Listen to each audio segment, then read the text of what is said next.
Hello and welcome to this section of the Matlab tutor. In this section what we're going to do is talk about the trigonometric functions and also their inverses. And it's very similar to any typical calculator that you've used before. So it won't be a big deal for you to figure this out and understand it, but we do need to go through it because you'll be using sine, cosine, tangent constantly when you work with Matlab. The easiest thing is just to show you how to take the sine of something, because everything else follows from that, and they're pretty easy to understand. So you see we started typing that in, and Matlab starts trying to help us with the function. So it's literally the trig functions. You just type them in just like you would on a calculator. So for instance, sine of 10, you have to close the parentheses off. Sine of 10 is going to return negative 0.54. Now, the thing you need to make sure you understand is that any sine, cosine, tangent, trig function in Matlab is going to be interpreted in terms of radians. So this is not sine of 10 degrees it just did here. This is sine of 10 radians. So that's very important for you to remember, and that's usually the standard mode in most calculators too. So to take the cosine of something, 20 radians, you would just do it like that. Tangent. And also, not only is sine, cosine, and tangent built into Matlab, but you have the secant function, do secant or something. Now that we've done secant, we can talk about cotangent. That would be the cotangent function, like this. And finally, we have cosecant. Cosecant looks like CSC, like this. Now, when I learned the trig functions, these were exactly the way that we learned how to spell them. Sine, cosine, tangent, secant, cosecant, cotangent. So basically you're typing them in exactly as you would expect based on their name. So take a look at these and make sure you understand that. Let me clear the screen and kind of help you along with a couple other things here. So as I mentioned, sine of, let's do something that we understand, sine of 30. When you input it into Matlab, it's going to always interpret it in terms of radians. Now sometimes you would like to input an angle in degrees. Now what we have here is sine of 30. Now if we don't do anything at all, Matlab is going to interpret this as 30 radians.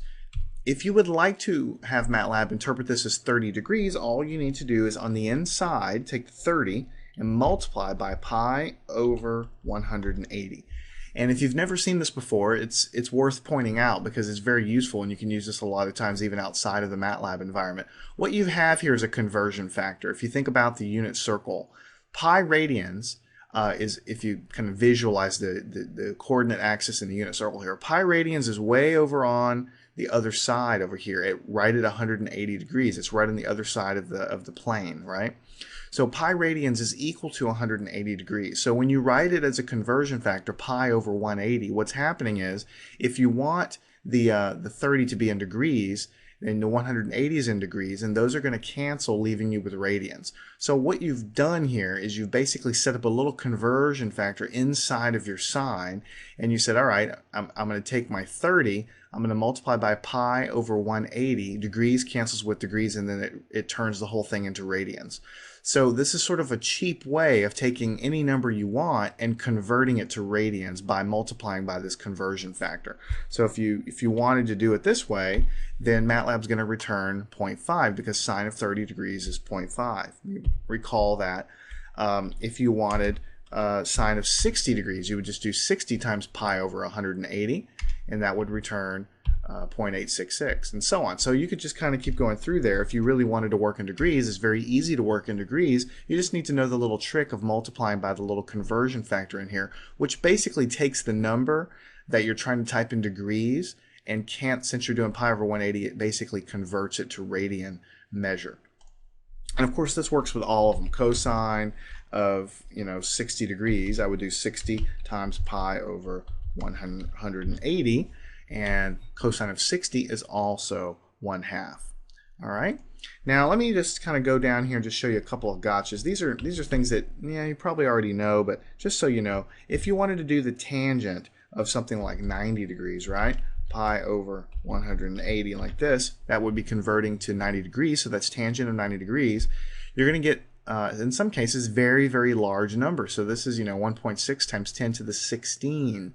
You might say, what's going on here? But then if you think about it, if you go look at the tangent function, you'll see that there's asymptotes that go off to infinity at certain points. One of them is 90 degrees.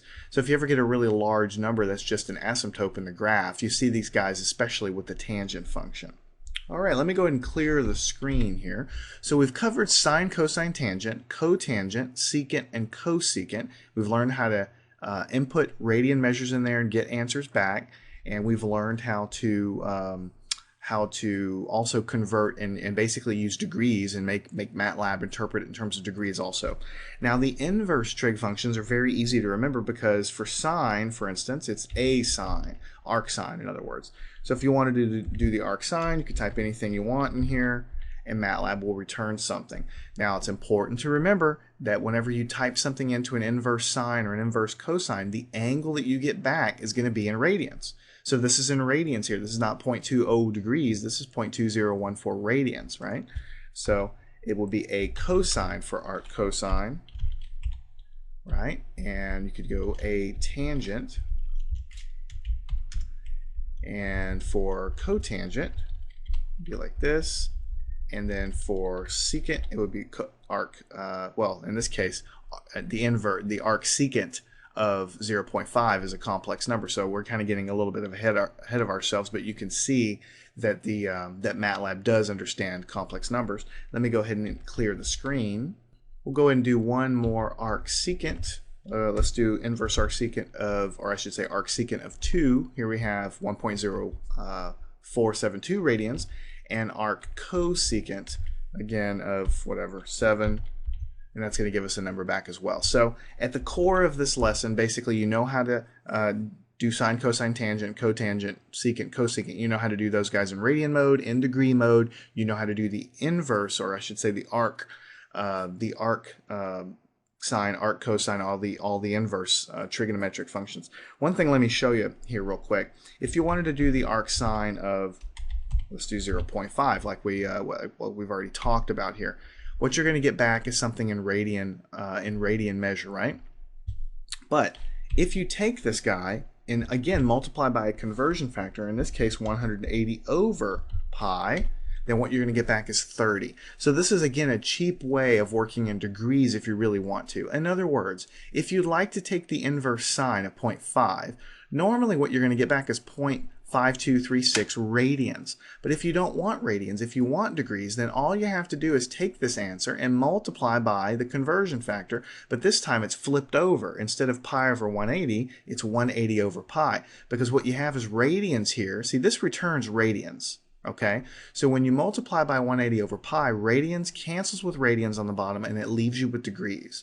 So this is sort of a very useful thing. Sometimes you multiply by pi over 180, like in the previous time, and here we're multiplying by 180 over pi. You arrange it in such a way to cancel the units, and so you're left with, in this case, we're left with degrees. So if you wanted to do the inverse or the arc cosine of, let's say 1, then you can multiply by 180 over pi, and so you'll get an answer back, and also in degrees. All right. If it wasn't quite so easy, if it was 0.6, then this answer would be in degrees, 53.13 degrees. So make sure you understand that, because sometimes you want to work in radian mode, and that's fine. Sometimes you want to work in degrees. Okay, now let me show you one more thing before we close this section off. We've already talked about how you can do the sine of, let's say, 30 degrees. It's easier for me to think in terms of degrees, so let me go ahead and do pi over 180 in here. So what I'm doing is I'm forcing it to work in degrees by multiplying by the conversion factor. We know that that's 0.5. All right. We also know from our basic trigonometry that sine of 60 degrees should be the square root of 3 over 2. But Matlab is always going to return a decimal value. So this is the square root of 3 over 2. Sine of 60 is the square root of 3 over 2, but Matlab returns as decimal. If you have the symbolic math toolbox installed, which if you're a student you already do, then what you can do is sometimes you can wrap the symbol command, 60 times pi over 180, like this. This symbol command basically tells Matlab, all right, go ahead and evaluate the sine of 60 degrees, but do your best to keep the answer exact instead of just giving me a decimal. Let's see if Matlab's smart enough. And you let it think for a second. 3 to the 1/2 divided by 2. And if you're really unsure what that looks like, you can do pretty. You can change the answer to pretty mode. And what you have is 3 to the 1/2 over 2. That's square root of 3 over 2. So I'm not going to give a bunch of examples with this, but I'm just kind of showing you the power of the symbol command. It doesn't always work, but certainly with the basic trig, parts of the unit circle that are just fundamental, MATLAB does understand that you can do that. Now, you can do cosine. Let's do cosine of 45 degrees. Anybody remember what the cosine of 45 is? Well, in exact terms, it's square root of 2 over 2. So here I've got cosine of 45 degrees because I'm doing a conversion to force it to work in degrees. And it says square root of 2 over 2. And just to visualize it better, there's square root of 2 over 2. So MATLAB does understand basic trig. It does understand exact values when you have the symbolic math toolbox. Most of the time you're going to be working in decimals, especially if you're doing simulations or something like that. But I did want to go in to show you how you can use the symbol command to try to get more exact answers out of MATLAB. So go ahead and pull out your copy of MATLAB, play around with the trig functions, make sure that you understand how to work in degree mode and radian mode if you so choose, and also make sure you understand how to do the arc sine, arc cosine functions, and so on. You just put an A in front of whatever it is, whatever trig function you're dealing with, to get the trigonometric inverses.